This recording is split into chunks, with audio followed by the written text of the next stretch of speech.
I'll take a second to cover this because what's really sad to me is that I have a lot of friends in politics who are unwilling to see how bad Nick Brana is. And I mean, this is one of the reasons we had the. Okay, so Nick Brana was behind the March for Medicare for All, right? That was like a national thing that he organized through his movement for the People's Party Network. And that's why the one in LA ended up having ridiculous speakers such as Jimmy Dore, Fiorella Isabel, Jackson Hinkle. There was some other dude that at least two people had their mics cut because they weren't even talking about Medicare for All. They were talking about Julian Assange the whole fucking time.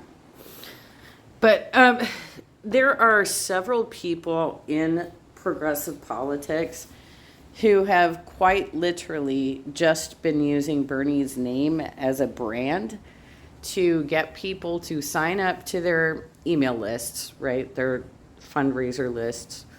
So that, and Nick is specifically one of these people who does this, who's like, well, I had this many people sign up to my email list, so therefore that's how many members I have in the People's Party, which these are not correlated activities. There are people that may follow his organization but do not subscribe to his organization, and that's obvious by who he worked with to actually organize those events. So one of the people who organized the events, one of the biggest events, the LA event, was Betty Dumas, right? And she is a delegate to the California Democratic State Party. Like she has done Dementor. She's done a lot of activism. And when she tried to manage that event appropriately, Betty, I salute you for that, and cut the mics on the people who were not talking about Medicare for All. They were talking about Julian Assange or some unrelated activities. She then got dragged on Twitter by Fiorella, right? But the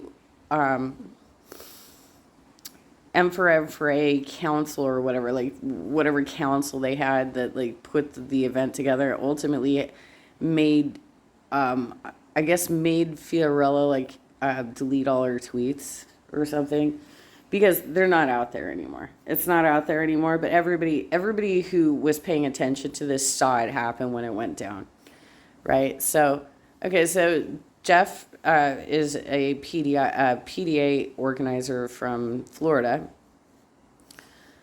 and he I want to say it was a couple of years ago, went up and down the state talking to like state senators to get them to sign on to Medicare for All in Florida, and he was very successful at doing it. Okay, let's read what he has to say. These absolute clown grifters are harassing Bernie now. It's so deeply depraved.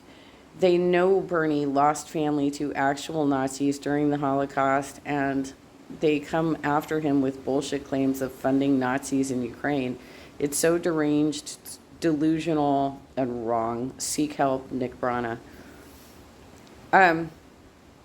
Yeah, I mean, because Nick he is a grifter. He's somebody who's been using Bernie's name since 2016 just to raise money for himself.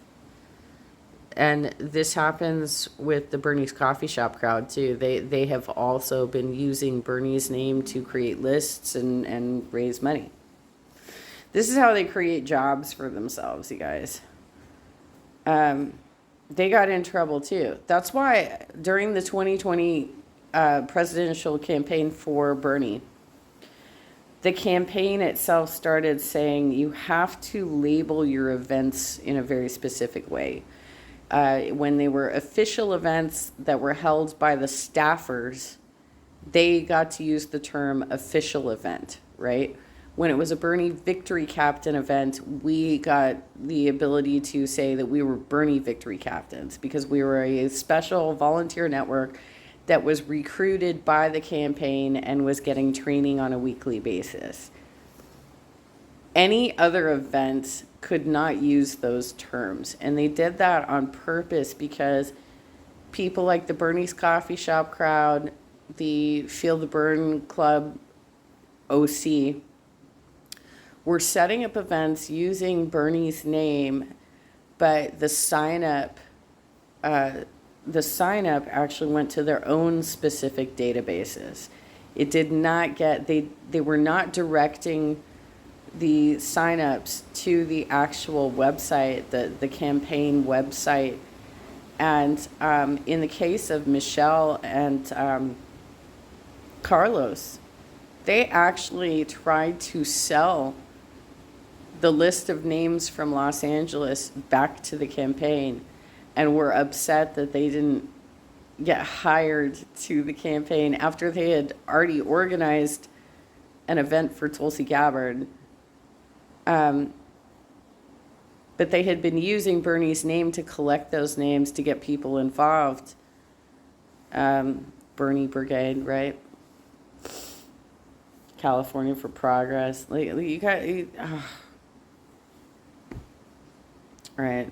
So what Nick is doing right now, Jonathan Blazer and Nick Brana confront Bernie Sanders 3 times for funding Nazis in Ukraine and instigating World War III. The last time Bernie comes up to Nick and accuses him of being a paid agent for opposing the war. The same establishment Russia smear that was used against him. See, it's always like these parlor tricks with Nick Brana. He's always like, I'm going to get in your face and protest because I can't do anything myself and I'm going to use your name, right? Like, I'm always going to use your name. He's also butthurt because he didn't get a job either. He was an intern. He even put it on his freaking LinkedIn, I think it was his LinkedIn, that he actually worked for the campaign, and the campaign disputed it and said no.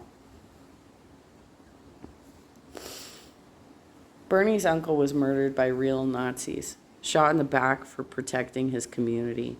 These sickos harassing him with claims of funding Nazis are pure evil. Ukraine, a nation of 45 million people, is not all Nazi because there are a few thousand in far-right militia there. Yeah, Ukraine has its own issues or whatever, but obviously, it's a complicated situation, and Russia's been trying to annex their land for a long time. But I don't understand why this is like a debate right now, because Russia has always tried to expand its borders. Like throughout my entire lifetime, they have been trying to absorb the countries next to them.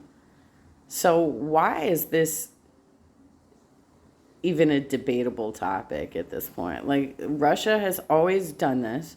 They are absolutely not communist anymore. They're a capitalist nation. And they don't have a good guy in charge. They have a dictator. So what do you, I can't.